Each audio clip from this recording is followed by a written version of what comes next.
A shortage of new police officers around the state, and tonight, one city in the valley is looking at a new solution, allowing non-U.S. citizens that live and work in Nevada to have a shot at patrolling the streets. Fox 5's Drew Andre spoke with City of North Las Vegas leaders.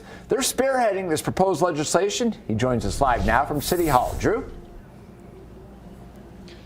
Well, John, the city of North Las Vegas came up with this proposal when they were looking for new ways to recruit police officers, and they also believe it will lead to more inclusive communities.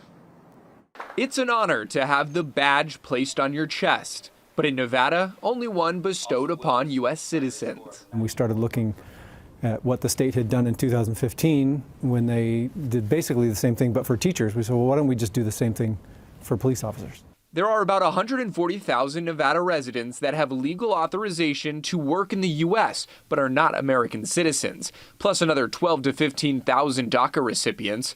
That's the immigration policy that protects young people from deportation and provides work permits. We've talked to a lot of groups that work with high school kids, young adults, and there's a massive interest to be in the police field, but there's that barrier where they just can't. Last year, the city of North Las Vegas became the first police department in the state to allow non-citizens into their Youth Explorers program.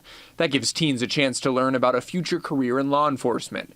Since opening up to non-citizens, the number of kids in the program has grown.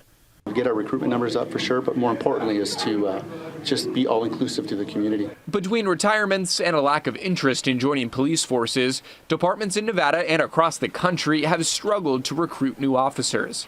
If Assembly Bill 30 passes through state lawmakers and onto the governor's desk to sign this spring, North Las Vegas leaders believe this could cut into the problem while allowing a new group to wear the badge that symbolizes authority, respect, and trust. When you talk about inclusionary measures, when you talk about equity and opportunity, AB 30 kind of envelops all of that.